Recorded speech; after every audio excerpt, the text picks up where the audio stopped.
Introduce myself. I am Patricia Sevilla. I am a board member of the League of Women Voters of Albany County. And we are an all-volunteer organization. We are basically a nonpartisan political organization that encourages informed and active participation in government. And we work to increase understanding of major public policy issues and influence public policy through education and advocacy. We frequently hold candidate forums. We believe it's best for voters to be educated before casting their votes. I'll give it a minute more, and then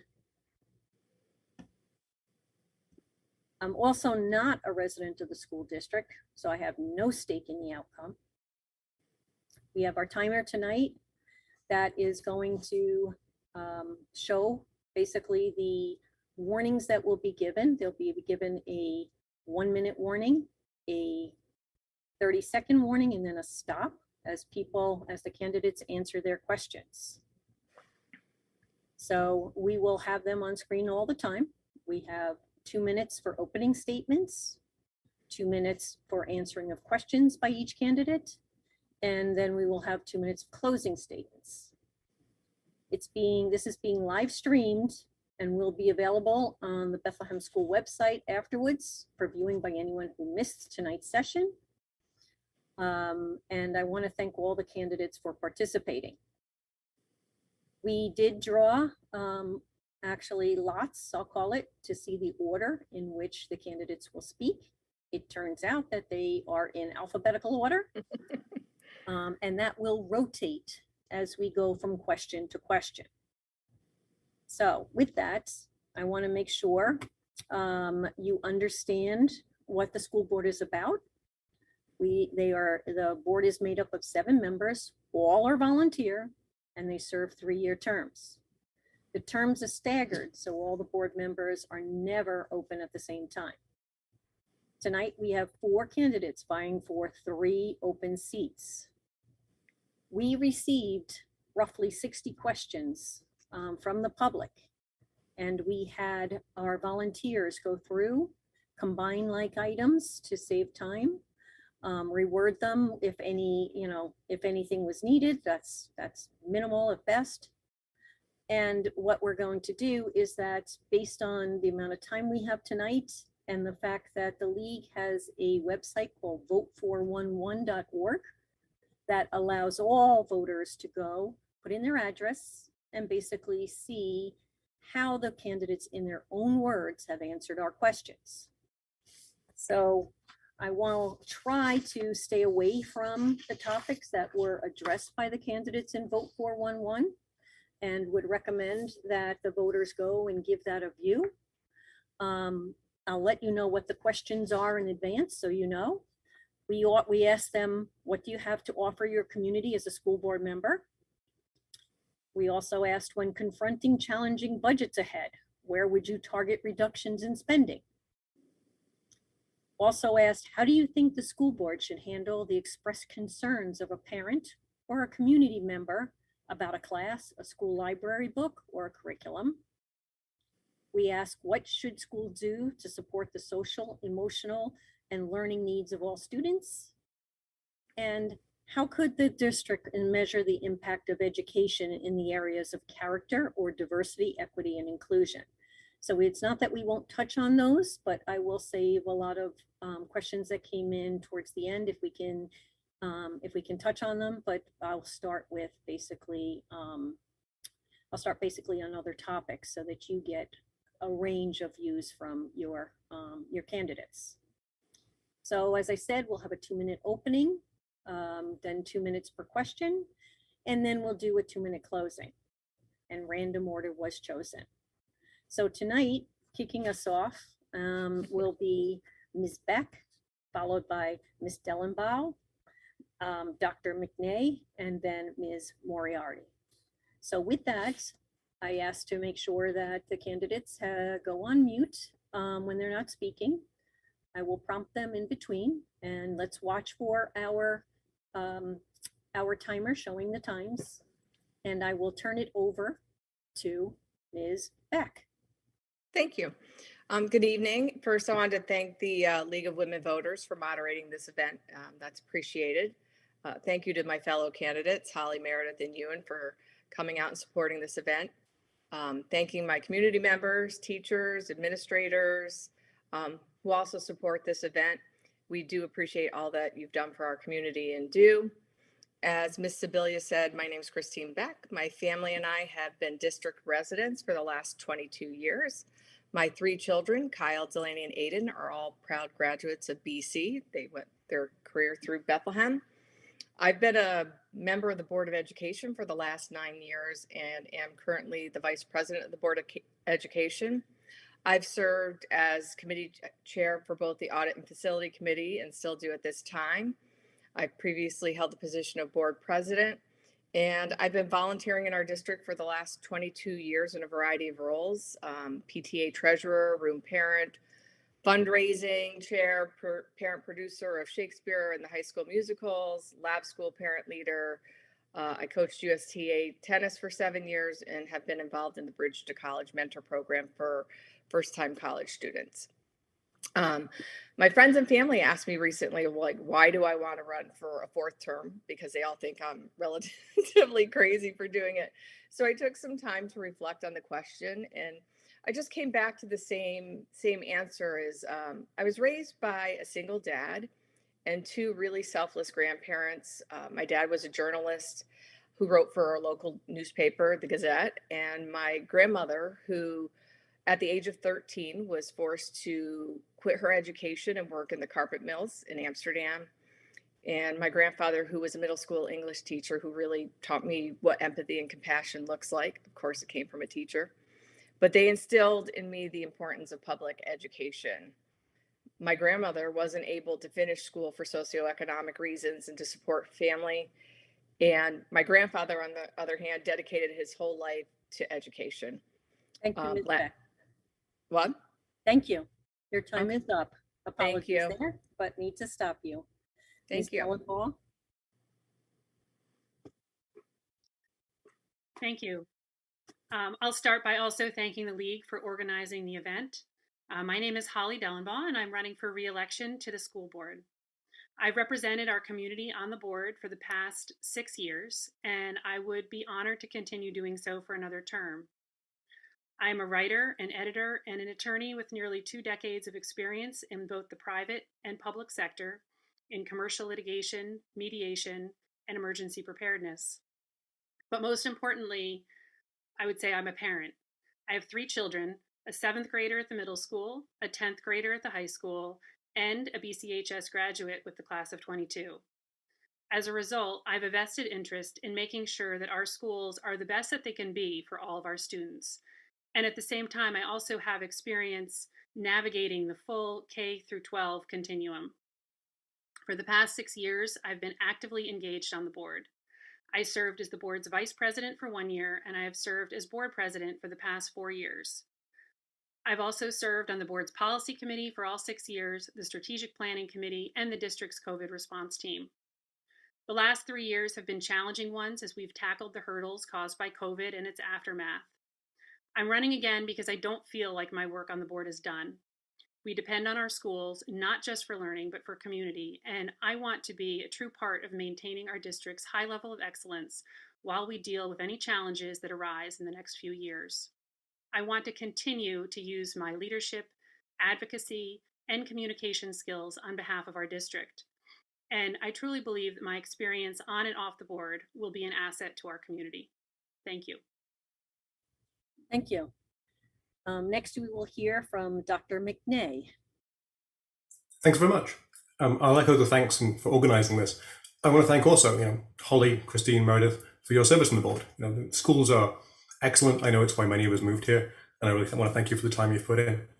I also want to thank all the folks in the public who submitted questions for this. We had 60 questions submitted. I really appreciate the time to get involved and make that effort. One of the things I'd really like to achieve on the board is to get more communication between the school district residents and the board itself. And I think it's a great start with that level of engagement. So I've been an educator for more than 20 years now. Right now I'm an associate professor of neuroscience at the University of Albany. While I've been there, I've been fortunate to work with some great students. I've had more than 30 awards for excellence in teaching, in student mentoring, and for student research excellence. So that's a university, state, national, a couple of international awards. My scientific expertise is in brain and mental health. So another focus of mine that I'd like to bring to the board is better focus on making sure we are proactive about looking at student mental health. The pandemic obviously hit a lot of students hard. We really need to make sure we're taking care of our kids. So I'm the one non-incumbent. What I'd like to bring is a teachers and educators perspective, a level of scientific expertise in really relevant areas, right? I've worked on the neuroscience of learning, for instance, and a data-driven approach. So I'd really like to see a little more thought about what the metrics are for policy decisions, both going into and then post-decision. Did it work? How do we measure whether it worked? What are our metrics here? And then communication. As I said, I'd like to see more involvement with the students. A lot of the high school students have said they don't feel they're getting the representation they'd like. I'd really like it to be that the board is a place where you can get information easily. It's very responsive. And so, those are some of the things I'd like to see improved. I think the board's been doing a pretty good job in many ways. I think the schools have been delightful. Our two sons have had a great time in Bethlehem. Thanks again for listening to me and to all of us this evening. Thank you. And we'll hear from our last candidate, Ms. Moriarty. Thank you, Patricia and the League of Women Voters for arranging this event. Hello, my name is Meredith Moriarty, and I would be honored to have your vote to sit on the Board of Education of Bethlehem Central School District. I grew up in Bethlehem. I attended Hemagrail Elementary, and I graduated from Bethlehem Central High School. Now my 3 children attend here. Next year, I'll have kids in the high school, middle school, and at Ellesmere. I've been serving this community by sitting on the board since 2017.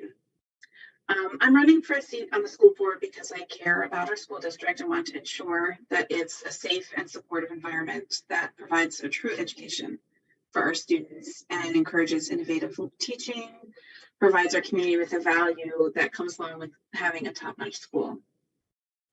I am an attorney. I have experience in negotiation between parties with opposing views, finding solutions to complex problems, and engaging in the critical analysis of complicated contracts and documents and advocating for my position. These are all skills that I've utilized in my tenure on the school board. I previously also worked as an attorney for the child in custody disputes. That experience taught me that when adults make decisions that directly affect children, that the voices of those children should be heard and respected. And I would like to bring that viewpoint to the school board. For the last 6 years, I've done my best to listen to community feedback and respect those whose experiences are different than my own. Tonight, I'm asking for your vote so I can continue serving the community on the board. Thank you. Thank you, candidates, for those opening remarks. I failed to mention to you previously, but wanted you to know you do not need to use the full 2 minutes in answering questions. It's up to you to decide. You can certainly pass at any point if you don't want to use the full 2 minutes. That's not a problem. So I just want to make sure that was clear. Okay, we're going to start our questions now. And with the rotation of order, Ms. Dellenbaugh would go first. And the question we have, and I will repeat the question if you guys want in between, just ask me to. But the first question is, given the increase in threats and shootings occurring at elementary schools across the country, what are your thoughts on getting a full-time school resource officer permanently assigned to Bethlehem schools? Ms. Dellenbaugh. So we have 2 SROs in the district. They're stationed at the high school and the middle school during the day, during the days that schools are in session. But they do serve all of the buildings in the district. We have a good working relationship with the town and with the SROs in our buildings. And we are fortunate to be in that position. As you ask about SROs in every elementary school building, it's important to remember that SROs are town employees and full-time police officers outside of the school year. So it would be challenging for the town to support the addition of 5 more full-time police officers. Our current SROs do work with our elementary schools, and they collaborate with the staff and the safety teams in all of our buildings. And, there are, in addition to SRO presence, there are a lot of other school safety measures that the district it has put into place. For example, the Raptor screening process for visitors, where visitors access buildings from one locked point of entry. And we have security cameras in all of our school buildings, and we've implemented one-button dialing of 911 from all classroom phones. And as part of this, the budget for next year, we're looking to install an Avigilon door monitoring system, which would send a notification when doors to the outside are left open, whether intentionally or unintentionally. So I think, the school safety discussion involves more than just SROs. And I think there needs to be an awareness of the roles that SROs play in the schools and how they tie in with the other pieces. Thank you. Thank you. Dr. McNay, you're up next. Thanks. As Holly mentioned, this is a question that in fact goes beyond just the board. Those SROs aren't board employees, they're not school district employees, those are police officers. And so the town needs to be involved in that conversation. I think it's definitely something that should be a topic of continuous conversation between the school district and the town. I know I recently spoke with David Van Leuven, who's the town supervisor. One of the things they're really interested in doing is having all the SROs wear cameras and get a better record of their activity. I think there's a really strong interest from the town in doing whatever they can to help support student safety. I was going to refer to the door alert system that Holly brought up. I think having a system that is proactive about making sure the buildings are secure is a really good step. I think having those alerts that say, hey, somebody went to tennis practice and now the back door to this building is open, particularly during the school day, when you don't want to have unregulated access. Outside the school day, students are coming and going for a variety of reasons. Anything that gives you more information, more data on that has to be really good.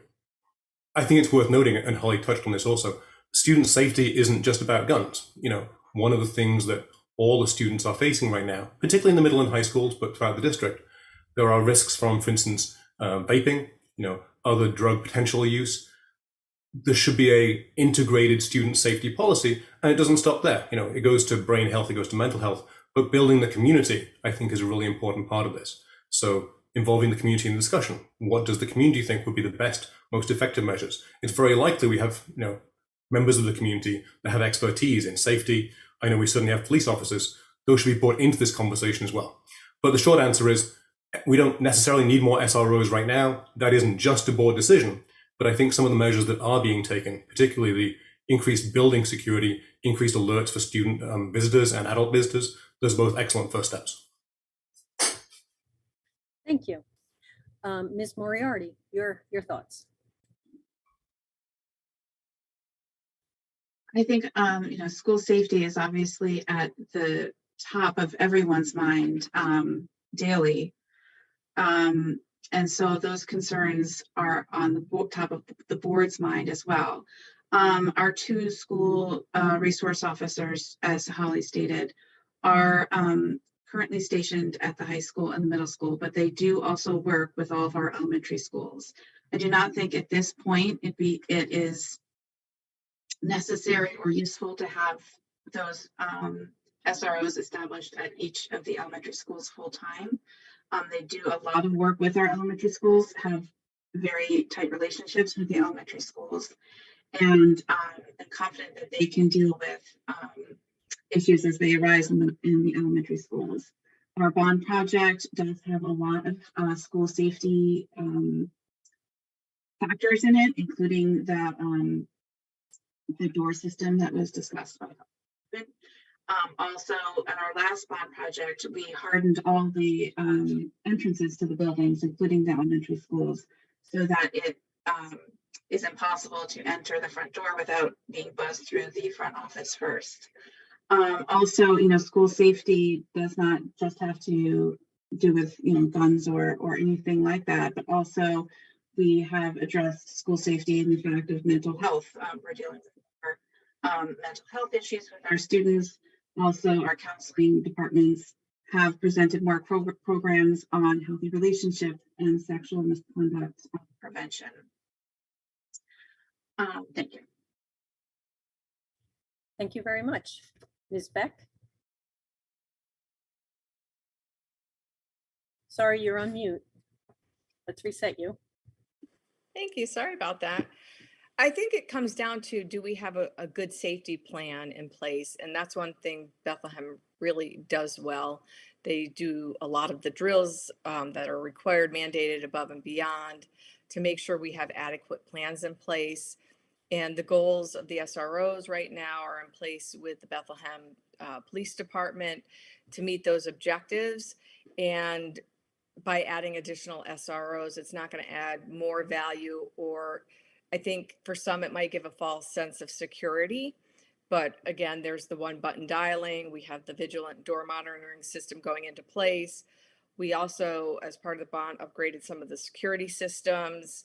And as of right now, there doesn't seem to be an additional need, but I understand the perspective and the concern because there's so much awareness around school safety, gun shootings every other day on the news, and it's scary. So I get that from a parent perspective. And I was just down in DC visiting my son, and there was a shooting there, and it doesn't go away just because they're not in school. It's everywhere. But adding an additional SRO, I don't think is going to address that situation should it occur. But having a good response plan, which is what the district does. Thank you. On to question number 2. And this one will start with Dr. McNay. What is your position on the use of e-learning tools such as iReady, which is noted as used for exercise, not as a diagnostic tool, as well as Flocabulary, Edpuzzle, and BrainPop in the elementary and middle school?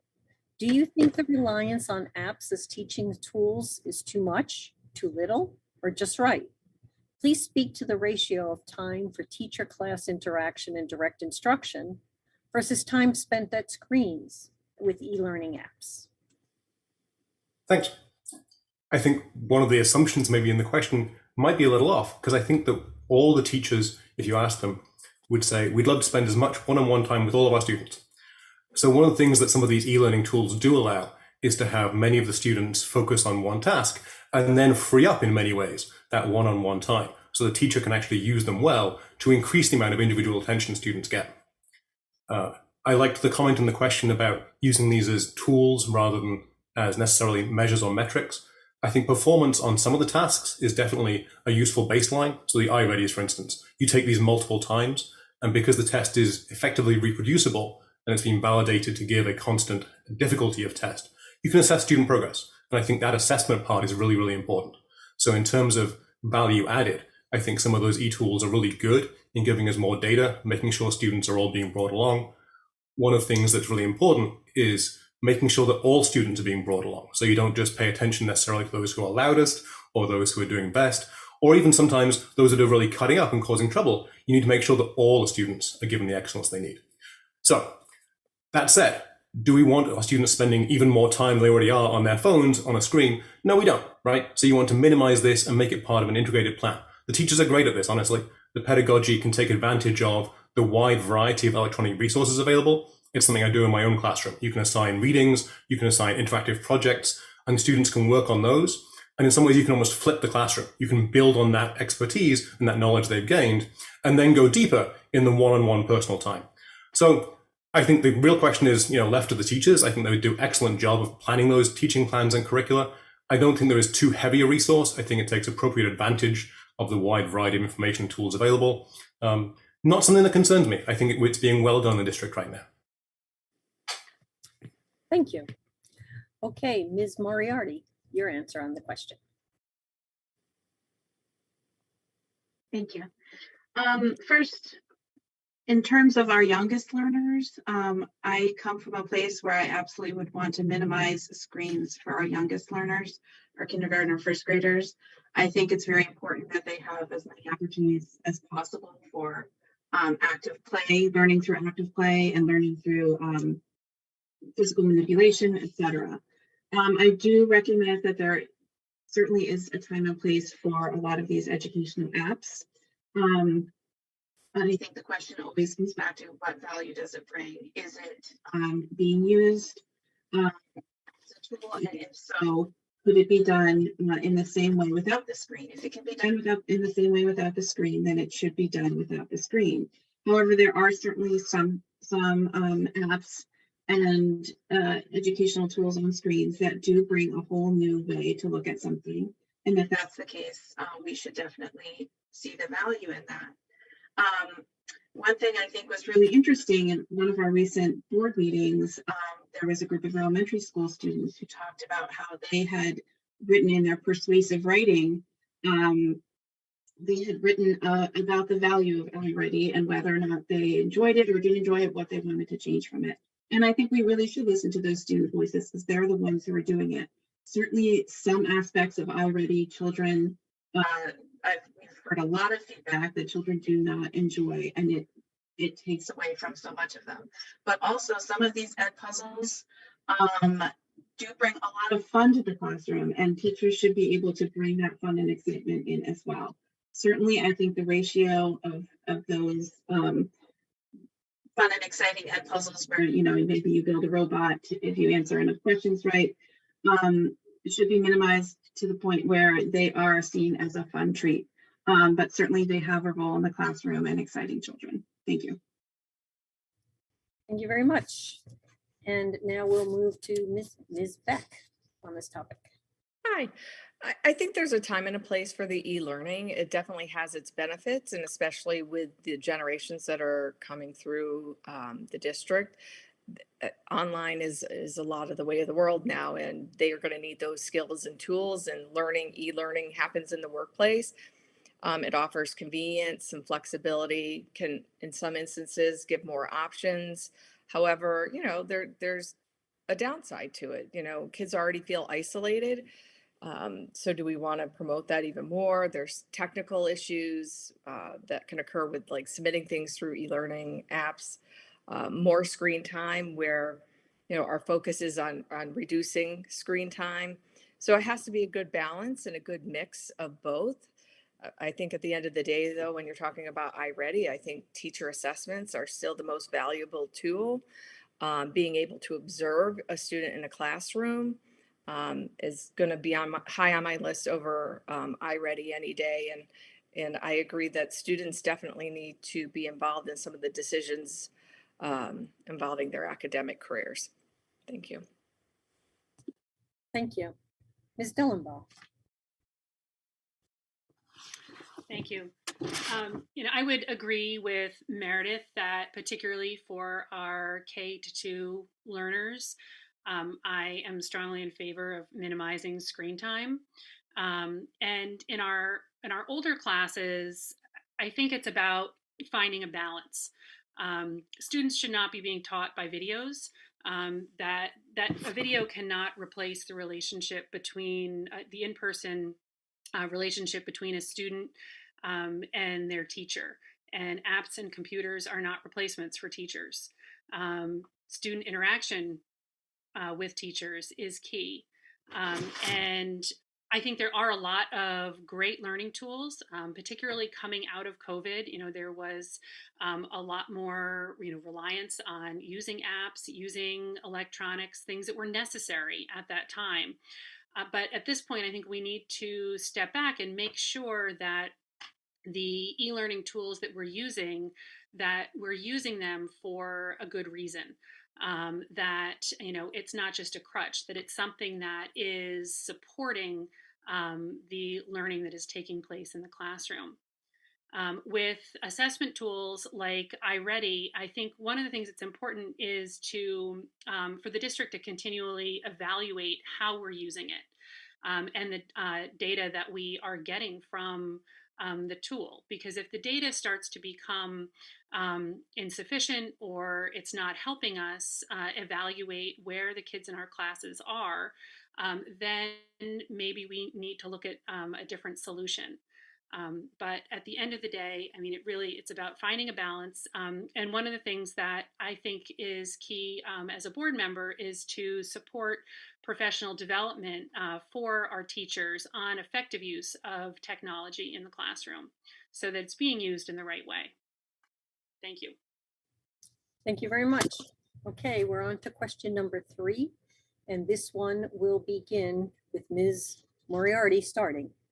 So the question is, what will you do to prioritize the coursework and skills development that prepare students for the future?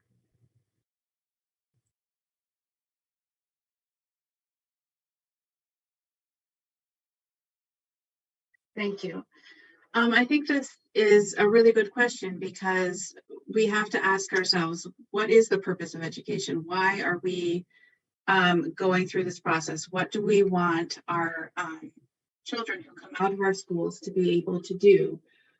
Certainly, we have a wonderful CTE program where we have classes in which children can take classes in everything from auto mechanics to hairdressing to culinary to a wide variety of courses. And I think those are all really wonderful programs that need to be valued. And we really need to encourage more students to take part in those CTE programs, because a lot of children really would benefit from working with their hands, working in other capacities. So I think we need to do a little better job of advertising that program and answering parents' questions, answering students' questions as they're getting ready to choose whether or not they want to move towards those programs. In terms of other coursework, we have a tremendous amount of courses in computers and other technology courses that our students have been really enthusiastic about taking, to the point where oftentimes they just can't get in as many classes as they want to get in those particular courses.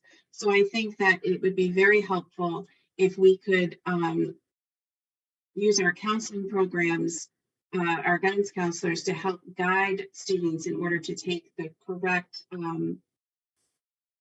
path of coursework in order to get to the point where they want to get to make sure that they can get in all the courses that they want to take. Thank you. Thank you very much.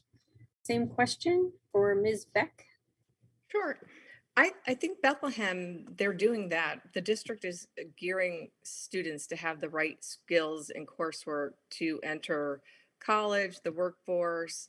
We have tons of programming and curriculum options for students, whether it's art or music.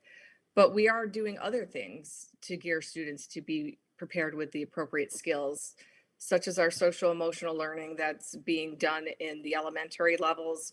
Now we have care teams that help students. We have a social worker, guidance counselor, psychologist, care teams in the middle school that address student individual needs. And I think we're doing all the right things. We're teaching them how to be good citizens, how to be engaged, and providing those classes that will allow them to be in the careers that they want to go into or to prepare themselves for college.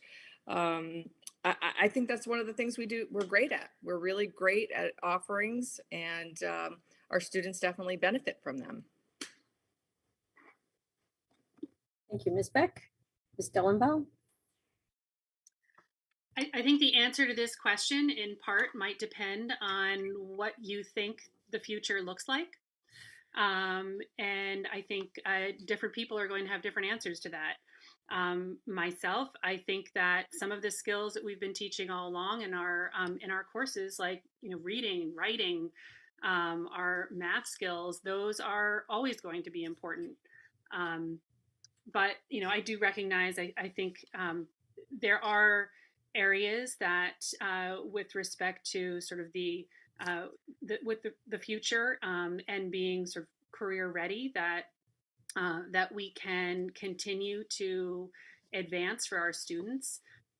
For our older students, I think we can, as Meredith mentioned, continuing to support some of the CTE programs through BCSD, and encouraging more collaboration with our business community, such as mentorships and internships that would promote knowledge in those areas, and to just to grow that relationship.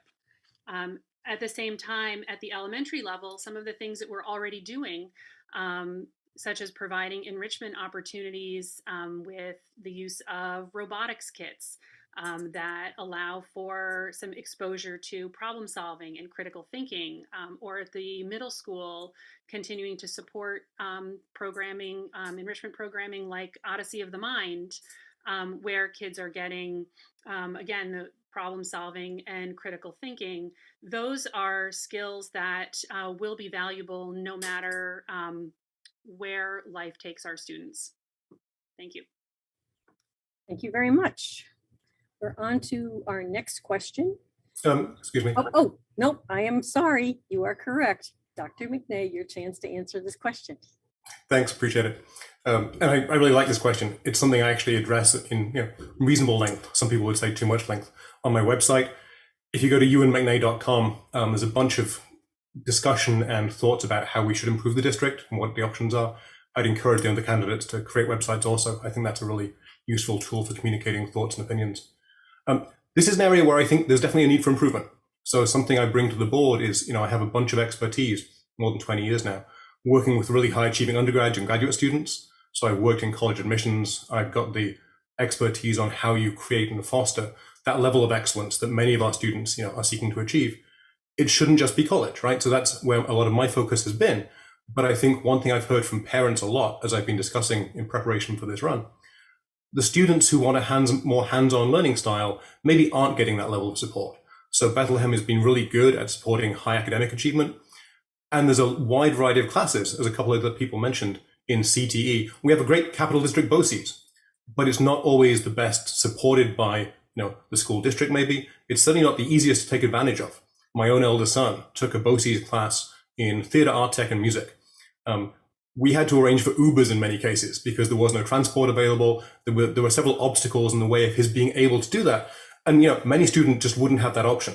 So we need to make those classes not only available in theory, but available in practice. There's a lot of emphasis that could be going on to validate all of those alternative career tracks, right? So not just the academics, the college bound, but also the hands-on. We can also get more science research. So I get a lot of students, and as do my colleagues at UAlbany, from other high schools looking to do research mentorships. That hasn't been the case from Bethlehem. The opportunity is there. It's not being taken advantage of yet. So I don't think we're doing everything great right now. I think there are definitely some ways here that we can support excellence for all the students. I echo some of the comments that we can get maybe accelerated classes, even at the elementary level, in some of the basic skills, reading, math, and so on. Communication is key. Thanks.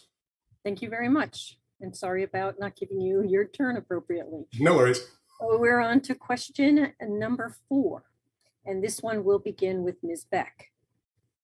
Last year, Bethlehem Central School District hired Letitia J. Ellis Williams as the first Diversity, Equity, and Inclusion Officer. Please share your thoughts on the role of this position and introducing DEI as a part of the culture and curriculum in our schools. Well, I think hiring Dr. Ellis Williams was a good decision for the district. I think it's important that we as a district are teaching for diversity, inclusion, and equity, making sure that we understand the differences with individuals and celebrate them in the classroom, understanding what it means to be inclusive, making students feel like they belong and that there's a community, and that can look differently to everybody, and teaching for equity and making sure we have appropriate, I'm going to use this as an example, grading practices so they aren't disadvantaged to any one group of students. I think she's done a tremendous job with creating a baseline, talking to key stakeholders, getting information from different administrators, from teachers, observing our school culture and climate, because we definitely need to get better. And she's uncovering those things that you just don't know until you know them. And once you know them, you need to get better. And this is an area that Bethlehem definitely needs to get better. And she's creating measurements to both qualitative and quantitative so we can assess how we're doing it. It's an evolving area, but we are taking those steps in the right direction. And we're going to make sure that we're funding DEI activities appropriately, that we're providing appropriate collections to represent our student body. And I think it was a good investment from the district, and I look forward to seeing to what we do with it next. Thank you very much. Ms. Dillenbaugh? Bow? I'll start by saying that, we do need to have culturally responsive education. I feel strongly that we need education that's grounded in a view of learning where diversity is recognized and regarded as an asset for teaching and learning. And we need to create a welcoming and inclusive environment and curriculum and promote opportunities that will help all of our students thrive. And we need to elevate historically marginalized voices when we can. I supported hiring our district director of DEI because I support the district's work to improve the equity and cultural proficiency and responsiveness in the district's 7 schools. It is important, though, to note that no one person in a district owns diversity, equity, and inclusion. And it is something that everybody is responsible for. We do need to identify imbalances so that we can continue to move forward, maybe looking at language and lessons and classroom discussions. Sometimes changes that seem small and actions that seem small can be important, such as, updating our policies or our code of conduct with gender neutral language, or addressing gender equity in our dress code, or promoting the use of restorative justice. Sometimes it's supporting an audit of our libraries to make sure that they have a balanced and diverse collection of material, and working on reviewing our curriculum, and also developing equitable hiring and promotion practices. But I think the most important thing that we can do is to create an environment where feedback is well practiced and perceived as positive and not as a negative. Thank you. Thank you so much. Dr. McNay, your turn on this question. Thanks. I think a couple of the points have been touched on are really good ones. In particular, Holly's point, right? DEI is not the responsibility of one officer. DEI has to be something that's kept in mind all the time. And honestly, in contrast to Christine, I think this is actually an area of strength right now for BCSD. I've been hugely impressed with the student body. The level of acceptance just inspires me a lot of the time, right? I see students really just genuinely not caring whether their friends are black or white, male or female, trans, cis, just doesn't appear to be an issue in the same way it has been for many previous generations, and that really gives me a lot of hope. How can we improve that? How can we build on it? So the first thing you do is you listen to the students, right? The Association for School Curriculum Development, they define equity as simply meeting young people where they are as they are. And I think this is really important. You've got to listen to the students. And one of the things, not to beat the gong too much, I'd really like the school board to get more student input. Ideally, if we can create an official student rep to the board, that'd be really great. This kind of thing would be the area where they could play a part.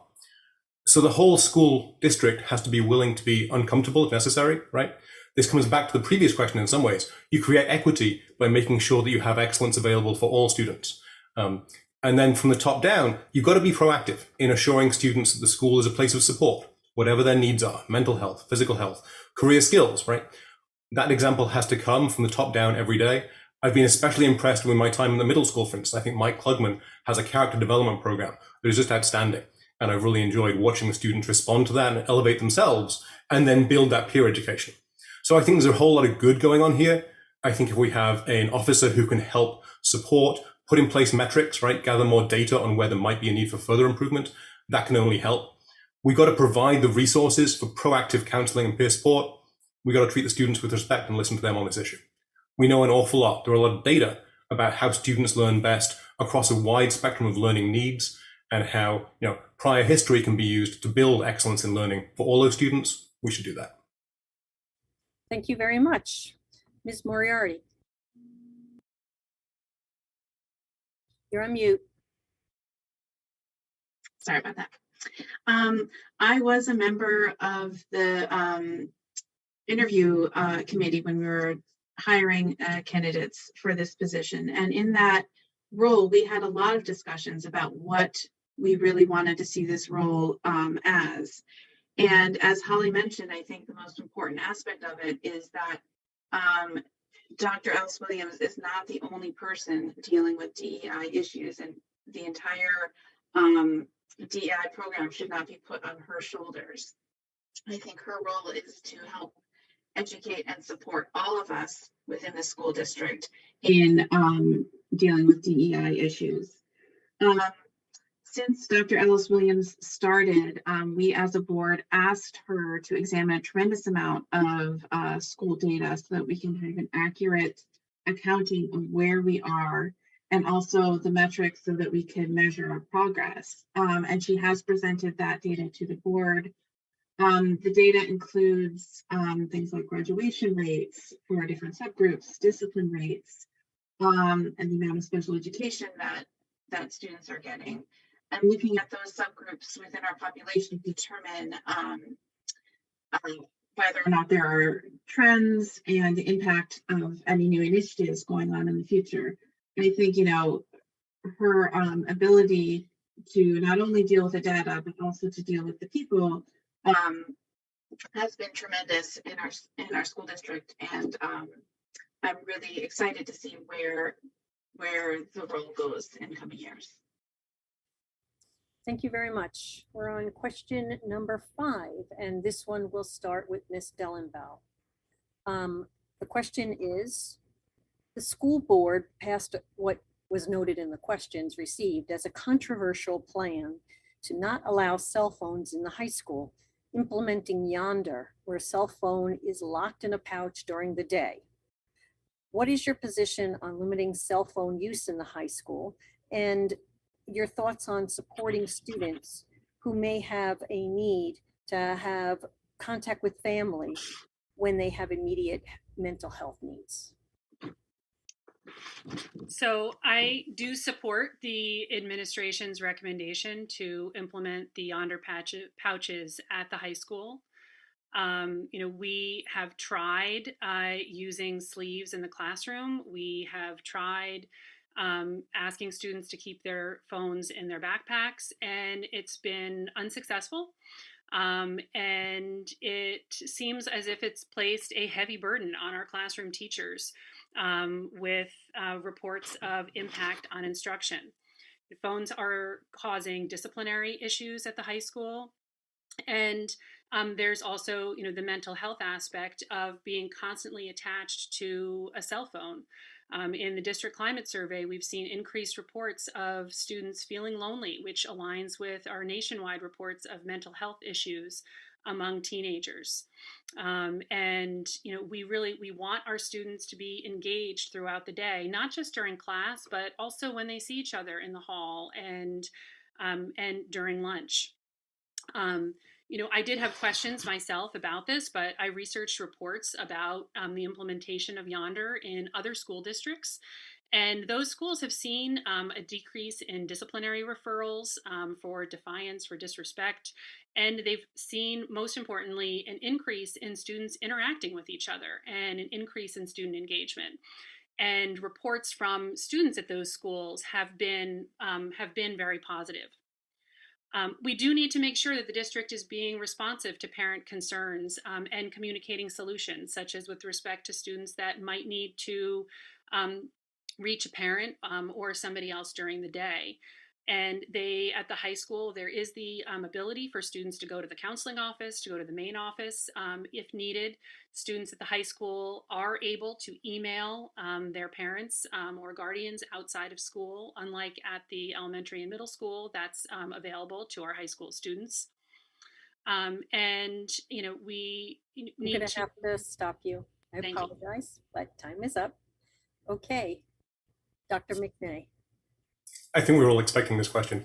I spoke about this actually at a recent school board. I pointed out that the recommendation from, for instance, the American Psychological Association is not to use the lock pouches, that there are other mechanisms, both psychological and physical. So simply a pouch that doesn't lock. A Velcro pouch where it's really obvious if you're ripping it open, it's very loud, but that doesn't put that phone completely out of reach for the students, was found to have much less negative impact on the student's mental health. So these yonder pouches are actually associated in some cases with an increase in stress. In many students' cases, a loss of support system, right? If your support system during the day is to text a buddy across the school as you're walking between classes, now you can't do that. So several parents at the same board meeting brought up similar concerns. I think part of the issue here, and a big part, is the lack of data, lack of metrics. So I listened to the presentation from our assistant superintendent. There was zero data presented on whether these pouches have been useful in other schools. There are a couple of anecdotes. There are no good peer-reviewed studies. The only one that I found in my review of literature doesn't support yonder pouches. So I'd really like to see a better plan, data-based, for why this particular measure. I'd like to see a better plan for gathering data on their effectiveness, okay? If these are introduced in the fall semester, how do we know whether they work? What are our metrics going to be? How are we going to define success? And as far as I can tell, none of that's in place right now. So you don't want to take away a support system that many students are using, particularly post-pandemic, without being really certain that you know, are we going to be causing more harm than good? Is this going to be effective? Why isn't the current sleeve system being enforced or sufficient? Again, no data yet. So when we have a plan that's not necessarily in line with expert recommendations and that doesn't appear to have the necessary data, then we shouldn't be implementing at least yet. Maybe it'll turn out to be the right thing. We don't know, and we should know. Lastly, there's a problematic association yonder in particular. So that, there's association with Dave Chappelle, the comedian who wants not to be recorded saying hateful and intolerant things. And if you talk to the students, they are literally in tears about this. They feel very ignored and very oppressed in some cases at having that association imposed on them from above. So not yet, certainly, and maybe not at all. Thank you. Okay, we're on to Ms. Moriarty. Your thoughts on the matter? Thanks. The CDC recently released a study that showed alarmingly high rates of anxiety, depression, and suicidal thoughts, especially among girls and LGBTQ youth. And experts agree that one of the best ways to combat these destructive feelings is through a feeling of connectedness and community. Right now, the cell phone use in class is an academic distraction for students and for teachers. The cell phone use between classes and at lunchtime is a bar to more in-person interaction, which is where we get the communication, the community, and the connectedness. With the current system of cell phones we use within each classroom, it puts the burden of policing the devices on the teacher every single class, every single day. I believe that the pouches are the best way to remove the distractions from the academic and social life without overburdening teachers. This will be a tough adjustment for some, and there's going to be some students who try to get around it.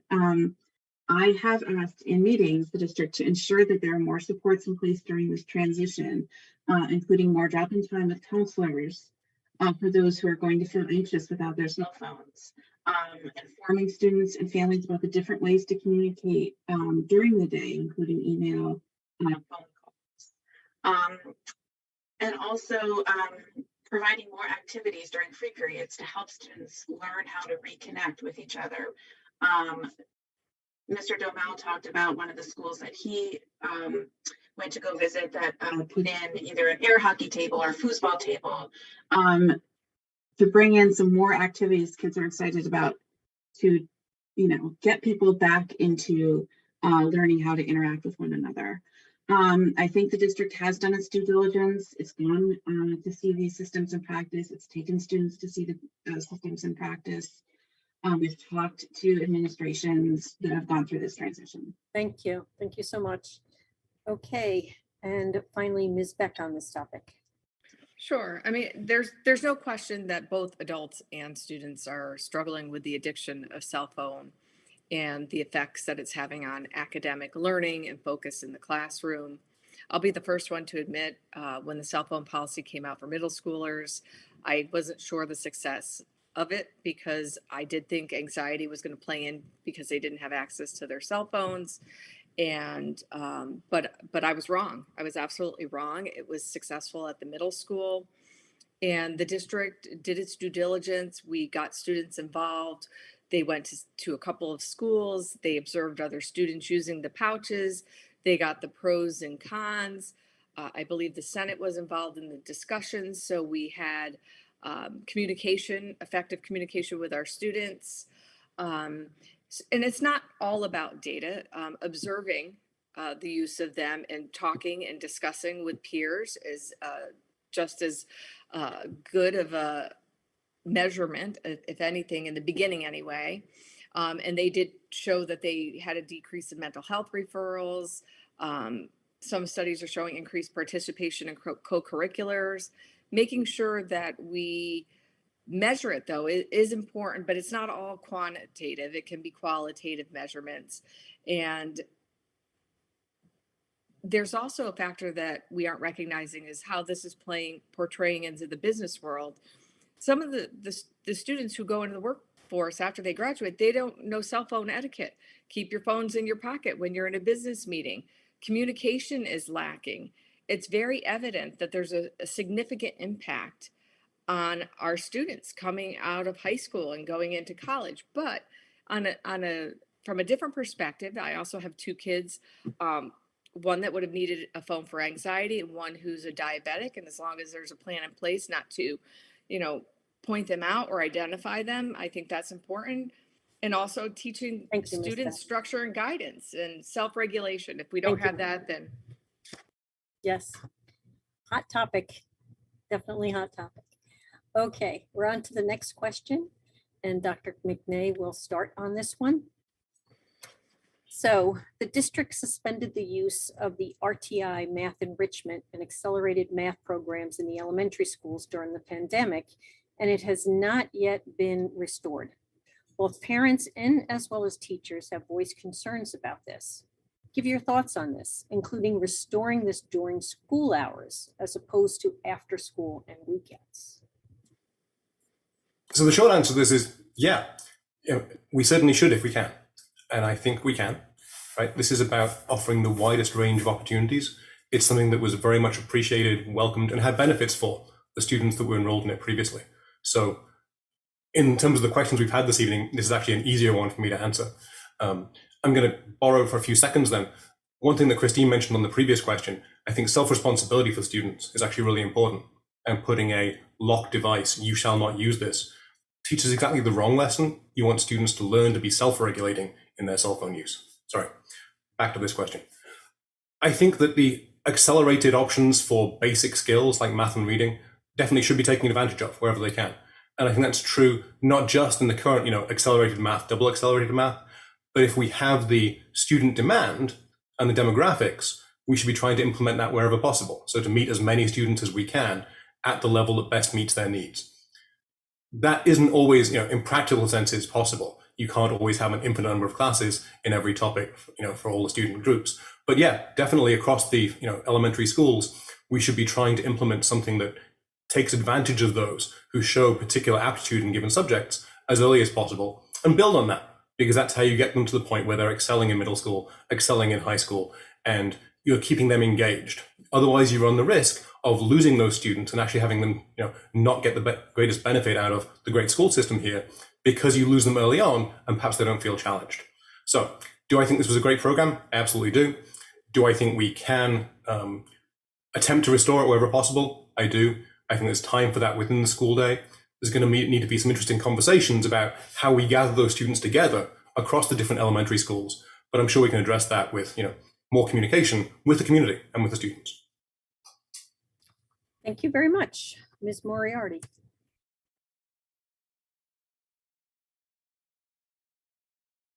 You're muted. Sorry. I understand these concerns. I also was concerned when I heard that math enrichment was not being put back into place after COVID, but I have listened to the administration's explanation of why they made those decisions, and I do support that. Essentially, when we've had to move the classrooms around because of COVID restrictions, we found that we needed much smaller classrooms. Therefore, we had to move some of those teachers into classrooms so that we could have a much smaller size classroom. Those teachers reported that they could deal with much more differentiation in their teaching of math because their classrooms were much smaller. And rather than pulling children out once a week to give them a challenge, those teachers are able to differentiate within the classroom. This benefits all, the smaller size of the classroom benefits all students within the classroom in all subjects, not just math, and allows them to differentiate to help those children who are struggling as well. As far as a kind of a related topic was the question of whether or not fifth grade math students should be accelerated in math. Previous to COVID, we had fifth graders accelerating. Now we are accelerating in sixth grade. I do think, once again, I was questioning that, but I listened to the administration's discussion of it, and I support that because when the acceleration move was made in fifth grade, one of the criteria about who should be accelerated had to do with class size. You know, how many kids can we fit into a classroom? When now it's possible actually to accelerate more students now that we're making that choice in the sixth grade. Thank you. Thank you very much. Ms. Beck. I think the district has the duty to ensure that students who are excelled are challenged, they're engaged, they're enriched, they're empowered to excel at whatever level they're at. And I know there has been some changes to the MTSS program. We put a lot of resources into the reading due to the pandemic and getting students up to speed with that. So I do think at some point we need to reassess the math component of the MTSS from both a extra help perspective and from a enriched perspective. But I think the teachers right now, any student that wants to be challenged are providing those opportunities to do so in the classroom and working with them individually. You know, it's difficult. We are a public school district trying to meet the needs of all students, and we've gone through some very difficult times. And I think the most important thing that we need to do is just make sure those opportunities to be engaged and challenged are existing. And from what I understand, they are. If they're not challenging to the where they need to be, then that's a discussion between either the math supervisor or the teacher directly to say, hey, this isn't enough for my child. And also, sometimes we just need to be cognizant of change and that we're going to get there. And there are ways to do that, and we're working on them every day. Thank you very much. Ms. Dellenbaugh. I think we definitely need to make sure that we are providing meaningful and rigorous learning experiences for all of our elementary school students, and that we are helping those students that need some extra help. The smaller class sizes that we've had, which are an average, I think, of about 18 students, have allowed for more individualization in class, whether that's on the enrichment side or on the side of remedial instruction. One of the things I think it's important for the board to do is to continue to provide the district with resources so that it can give teachers the resources they need so that they can do that differentiation and individualized instruction. Perhaps that means some professional development for the teachers so that they can have tools at their disposal to be able to effectuate that in their classroom. One of the things that I think is important to remember is that even though a name may have changed for a program, components of the program can still exist. So, for example, the old Challenge program used to include some exposure to digital issues and computer science. And now, because our new standards include digital fluency and computer science, all students are having a chance to be exposed to those areas, which in many ways is a more equitable situation, in the same way that giving more students a chance to accelerate math in middle school, not being limited by capacity at the fifth grade level, I think is a good solution. And little changes like the current math program that incorporates some of the Tang method allows for some enrichment in the math curriculum in the classroom. Thank you. Thank you very much. Okay, we're on to our seventh question, and this one will begin with Ms. Moriarty. Okay. The district has not implemented later start times for the high school due to transportation challenges. However, research supports that later start times because there are significant health benefits for high schoolers. Do you support support later start times? Blah, blah, blah, blah, blah. Let me start this whole question again, guys. I'm not doing it very well. I want to start from the beginning. My error. The district has not implemented later start times for the high school due to transportation challenges. However, research supports the later start times because of the significant health benefits for high schoolers. Do you support later start times? And if so, do you have a proposal for how to make this happen? And again, we start with Ms. Moriarty. I fully support the recommendations of the American Academy of Pediatrics about shifting the start time at high school to a later start time. The science is clear: as children grow into adolescence, their sleep cycles do change.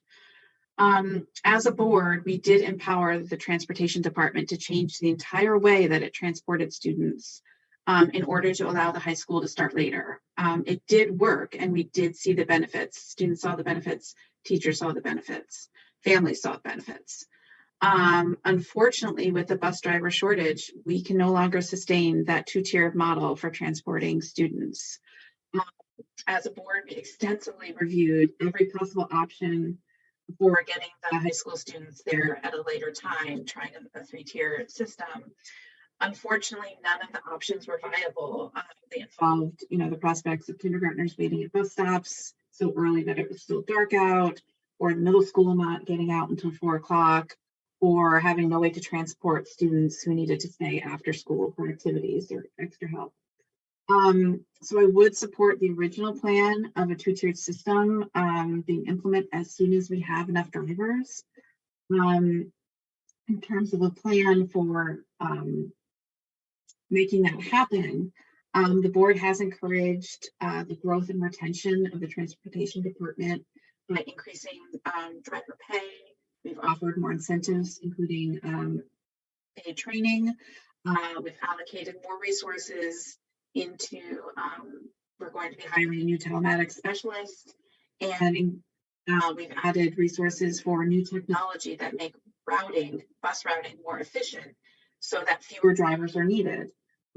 Hopefully, as these changes take some time to become implemented and work, and we get the new bus drivers and we kind of reduce that need for routing, that would enable us to start school later. Thank you. I believe the next one up on this is Ms. Beck. We spent a lot of time and energy and efforts. We had a lot of stakeholders involved in determining if start school later was a viable option. I think we spent the better part of 2 years, and it finally got adopted. And again, we were able to provide a 3-tiered bus system that would allow the high schoolers to arrive at 8 a.m. Good feedback from the students regarding that. They felt like it was making a difference.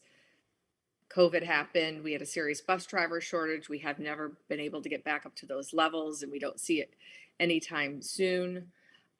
There's no argument about the science. I'm certainly not going to argue that. And what I believe, we have looked at a variety of options, but when the committee was originally formed, they found a solution with the 3-tiered bus system. But since that's no longer an option, I think if we really are seriously going to consider it and be committed to it, then we're going to have to reconvene with the stakeholders again to look at the other issues that are impacting our inability to do that, which is after school help, the times, sport time, start times, childcare needs, contractual issues. There are a variety of obstacles and roadblocks affecting start school later without the ability to have a 3-tiered bus system. And we have to determine, do the disadvantages of starting school later outweigh the benefit? And I don't think those conversations have really been had in a way that the original committee did. And we would need to examine it closer if we are as committed as we once were. Thank you very much. And with that, I think we're up to Ms. Dellenbaugh. I have a teenager in my house, so I certainly see firsthand every school day the impact of having an early start time. I was absolutely thrilled when we were able to move the start time at the high school, even just to 8 a.m. During the 2020-2021 school year. And I was disappointed when we had to revert to an earlier start time, because I do think even that half an hour makes a big difference. And I fully recognize that a later start time better aligns with research about the need for sleep for teenagers. However, at the same time, I am fully aware of all of the practical issues of why we had to revert to the earlier start time, many of which Meredith and Christine have already discussed. I mean, the bus driver shortage, it's not just in Bethlehem, it's nationwide. Nationwide, there's a dearth of people who are getting the right CDL license. And then on top of that, have the qualifications to drive a bus. So we have, I think the last time I checked, about 20 fewer bus drivers than we had when we implemented this plan. Which makes a two-tiered busing system impossible. Last year, we had a lot of conversations about moving the start times of the different building levels around, which, in addition to impacting our students and families, it also impacts our teachers. And all those different constituencies had thoughts and opinions about the impact of making those changes. We also looked at walking distances, whether if we increase some walking distances for different building levels, we could shrink some of the bus routes or consolidate them. And that also had challenges. Thank you very much. Dr. McNair. Thanks. I was actually, this was a battle that was won, and I think we all agree that it was a fight worth having.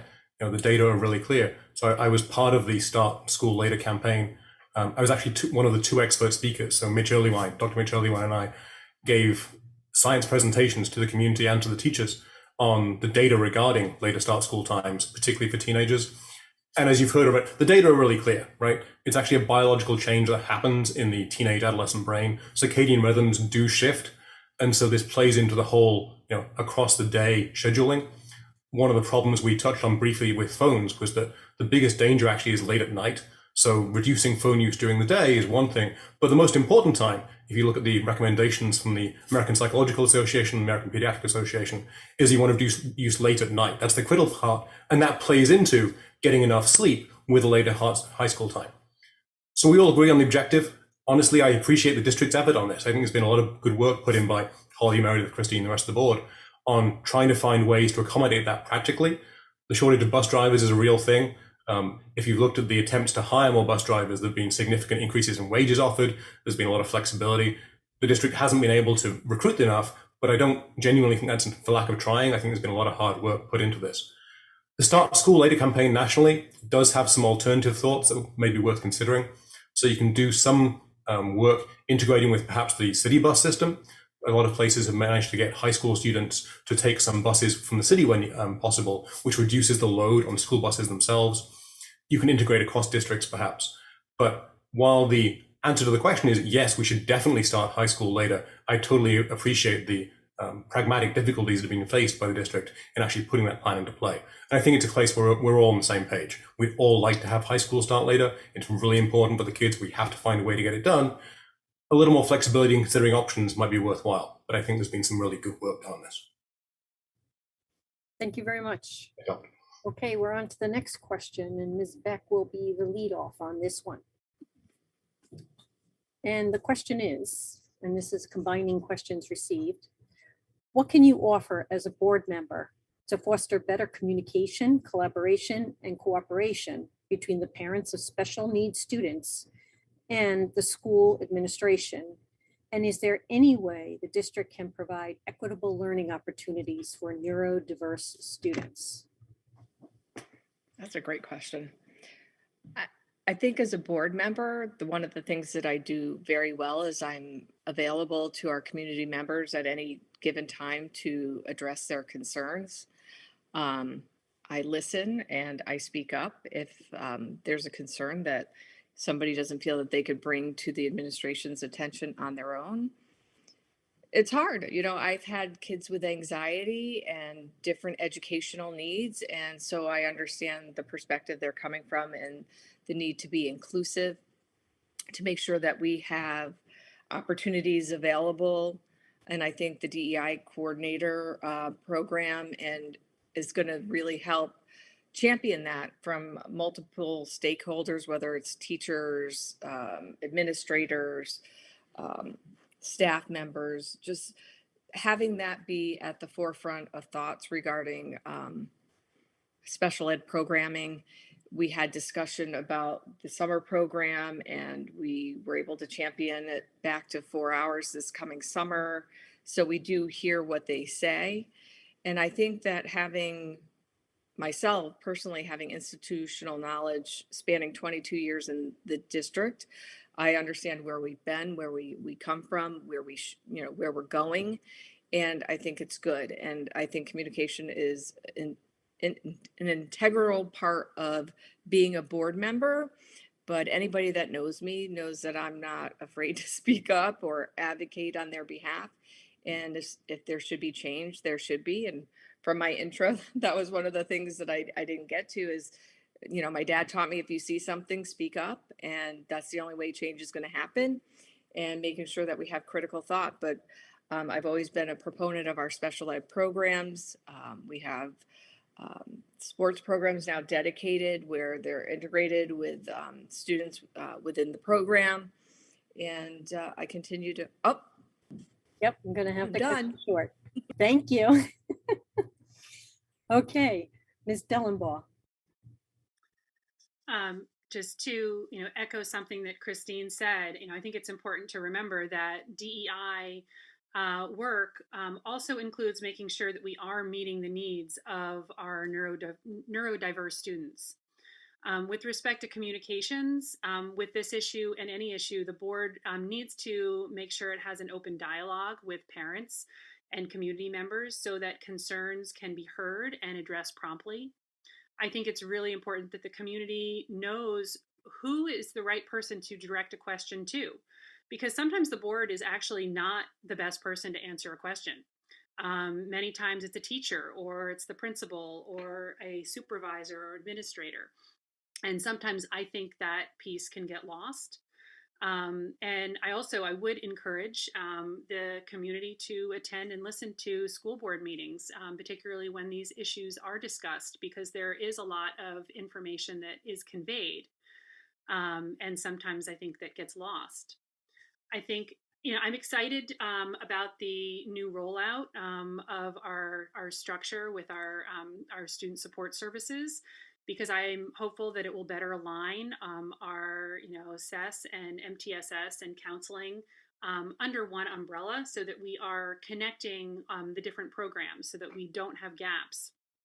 I think that as a board, it's important to continue to provide the resources and support for things like the extended school year summer programs and the CTE programs at BCSD, as well as some of the innovative programs that we have that develop skills at the high school, like the BC Barkery, or supporting the college transition program at St. Rose for our older students. So there are ways, and I think the most important thing is that when there is a problem, that people know that they can speak up and address the board. Thank you very much. Dr. McNay. Thanks. I think a couple of excellent points have been made there, right? This definitely plays into equity. I gave the definition of equity as meeting students where they are, and that's especially important here. We actually know quite a lot about the neuroscience, my expertise, of how neurodiverse students learn and the various strategies we can use to meet all those students in the different ways they will need to make sure they're getting the support and the education to the fullest extent that the district can offer. That doesn't always happen in the classroom. The support dogs at the high school, that's a great small intervention that can have huge benefits in helping students be more able to access and express their needs. Well-rounded programs are really important here. So things like music and art and sport, those are all often especially important for neurodiverse students, for students with special learning needs, in helping them to both find a place where they can excel and contribute and be part of a team, but also maybe have particular interests and aptitudes that might not always be expressed in the classroom. So communication part of this, yeah, honestly, I think that's a key part of my platform. When I put it up on the website, we want more proactive communication. We want the board to be using and soliciting a lot of the expertise that exists in the community. And I think while anyone can always come to a board meeting, and they're obviously open to all, there's perhaps a little more active, proactive communication and searching for that input that would be welcome. That comes back to mental health as well. One of the key roles the board can provide is to give the resources for more proactive mental health interventions. So we can have more behavioral assessment. That's a key tool that's really useful in working out what students need and how best to support them. We can make sure that there's time and attention given to checking in with all students, not just those with special learning needs, but all of our teenagers, as to whether they're doing well, whether they need a little extra support, how we can best put in place programs that will allow them to succeed. But that's especially true with those with special learning needs or who are somewhat neurodiverse. So yeah, more proactive intervention, more proactive communication, and take advantage of what we know about the science of learning across the spectrum. Thank you. Ms. Moriarty.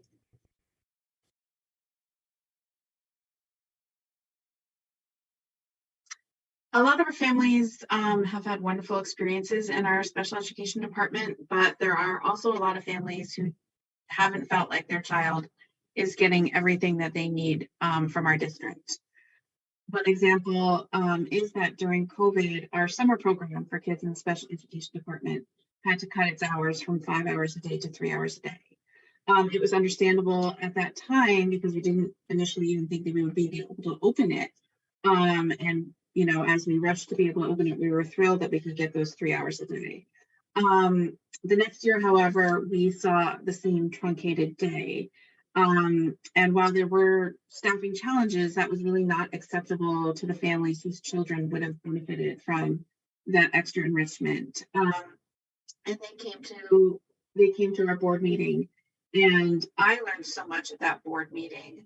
And I learned a lot also about the importance of public comment, because I would not have heard or learned so much about it if there was not that robust public comment there. So I, along with the other members of the board, pushed back and expressed our frustration on those cuts. And as a result, the intensive skills program was expanded by an hour for 2023. And if we are able to fully staff the program this year, I would really push for it to be expanded to the full 5 hour day, because our families told us how much those extra hours meant to their children. Additionally, we have a committee for our special ed families. I would love to see a board member come to some of those meetings so we could just hear directly from our families in a more intimate environment. I am also very excited about the restructuring of the special ed department, the hiring of a new director of student support services who's going to provide the coordination between special education, counseling, social work, and instructional support. Thank you. Okay, that ends our question period, and we are running a little bit late, and that's because the number of questions, and we still didn't touch on some topics that I still have left on the page. So I apologize that we are in that situation and we didn't get to cover everything. Thank you to all who submitted their questions. They were very good questions. Before we begin our closing section, I want to make sure people remember, check vote11.org. You can actually, the candidates can make updates still. So if you give it a day or two to let all the candidates enter their stuff, that would be helpful. Remember to vote on May 16th, not just for picking 3 of the candidates here, but also on the proposed budget and for the bus proposition. And please check the school district website for more information on those. I do want to let you know The League is an all-volunteer organization. We could use your support to provide things like this to the community. So you can check us out on lwvalbany.org and consider that. So we're going to go right into closing statements. It is 2 minutes per person. We'll be going slightly over, and we will begin again with Miss Beck. Miss Beck. I didn't realize I was closing too. Okay, great. Thank you. Thank you for moderating as well. I appreciate it. Back in 2020, I said the same thing, and I'll say it again. It's been a privilege and honor to serve on the Board of Education for the last 9 years. I've been fortunate enough to work with a group of 7 people overseeing decisions that have impacted our children. And I continue and have the desire to be a part of our board again for the next 3. I feel that I've represented our community well. I'm an engaged member. I listen, I speak up. In the last 9 years, I've been a part of this board that has approved lots of initiatives, one-to-one computers, programs geared to address rising mental health and social emotional programs, dedicated resources for early intervention, helped on promoted several capital bond projects, one including the new auditorium at the high school and soon to be middle school, approved the DEI officer, and the list goes on. I bring a unique skill set to this board as an internal auditor. I can identify and map out processes and determine if we have any gaps, and I ask the hard questions. And I have a financial background that gives me in-depth knowledge to ask appropriate questions during the budget process. I'm curious, I ask a lot of questions, and as a parent, I've been in the district for 22 years, and I have a strong understanding of our curriculum, co-curriculars, sports program, and I made the choice in 2001 to be an involved parent, and even after they're gone, I'm still an involved parent in our community, and I hope to continue to make a difference. And it would be an honor to serve again. And I look forward to continued support to re-elect Beck on Tuesday, May 16th. Thanks. Thank you so much. On to Ms. Dellenbaugh. Thank you. In conclusion tonight, I just want everyone to know that I care deeply about our school district. I have always given my position on the board 110%. I believe strongly in giving back to our community, and over the years, our schools have been the place where I've given the most of my time, whether as president of the Hammer-Grail PTA or volunteering for middle school and high school theater productions, serving on the Lab School Board of Examiners, or participating in the Bridge to College mentoring program. Continuing my service on the board, to me, is just a natural extension of the duty that I feel to volunteer to improve our schools. As a board member, I have tried to get experience with all facets of education in our schools. I've spent time in classrooms at all of our different building levels, having a chance to watch our teachers at work. I've taken advantage of opportunities to attend conferences and trainings for school board members to stay abreast of new issues in education, such as changes in federal and state law that impact our policies, and read books and articles and listened to podcasts, talk to experts to stay on top of new research, such as developments in the science of reading. And I've also gained knowledge about the other critical functions in our district, our transportation staff, our food service team, and our operations and maintenance teams that keep everything running.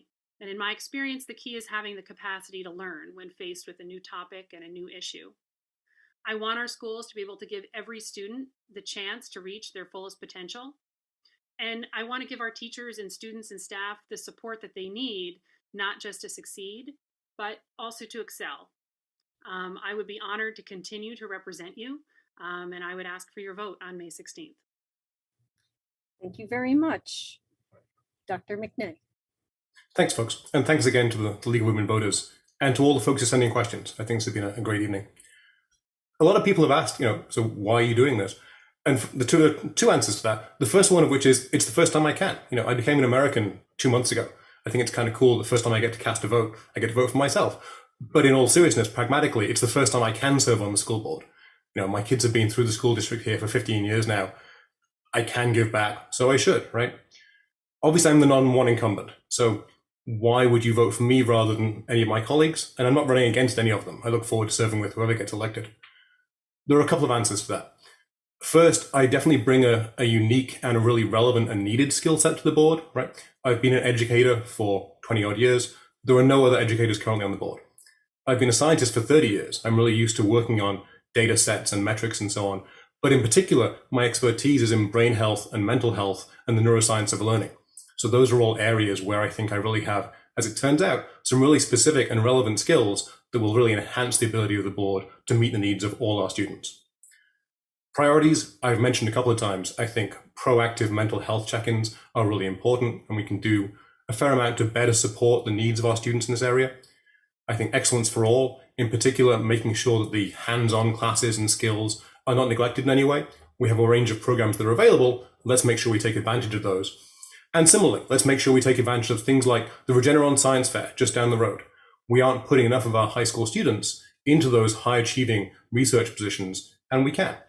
I have a strong record of placing every single undergrad in my lab into the graduate school or the med school of their choice, 100%. So I have a strong track record in achieving excellence and mentoring excellence. I'm doing that not just in Bethlehem, but also through the 518 Elevated program with low opportunity students in Albany and Troy. So I've been trying to give back to my students, not just in this district, but across the Capital District. And I think I have a lot of skills to offer that are unique. I look forward to your vote. Thanks. Thank you. Ms. Moriarty. Thank you to the League of Women Voters for producing this program, and thank you to my fellow candidates for engaging in such a respectful exchange of ideas. I did really quickly want to address one topic that was not addressed in any of the questions, but I know is important to a lot of families with young children, is the issue of preschool. We did not receive any bids on the preschool funding that we received from the New York State. I believe it's because the amount per pupil was too low for any of the local providers to think it was viable. If that is the case, first, I think we should be advocating to increase funds per pupil for this program, but also I'd ask our administration to really put forth a genuine effort to present to the board what it would take for our school to put on our own preschool program, because it is so important to our families and our community. I was elected in 2017. Since then, I've learned so much about our schools. I've sat on committees, attended trainings, attended conferences. It took me a long time to learn about the processes and procedures that are required to deal with a school district this size, required dealing with public employees and student disciplinary matters. Getting to know members of our administration, getting to know what all the acronyms mean, getting to know what student educational law applies in New York State. It takes a long time to gain this institutional knowledge, and I want to continue my tenure on the board so that I can use that knowledge to better serve the district. I'm asking for your vote because as much as I've received from BC and my children have received from BC, I feel like I have a lot to give in return. I promise to listen respectfully to concerns from the community and do my best to address those concerns on the board. I'm also going to keep financial restraint at the forefront of decision making over the next 3 years, both because of uncertain, financial climate, but also because we'll be losing a source of revenue over the next year in the form of a major pilot payment. Thank you. I apologize that we ran a bit over. I want to remind everyone to check vote411.org, as well as to tell your neighbors about this, and so that they can go out and vote as well. May 16th for not just these 3 of these candidates, but also the proposed budget and the bus proposition. And I thank all the candidates for their time and their respect for each other, as well as everyone who submitted questions, and all of our off-screen as well as on-screen volunteers that made this happen with the League of Women Voters of Albany County. Thank you very much. I hope everyone has a very pleasant evening. Thank you. Thanks, all of you. Thank you.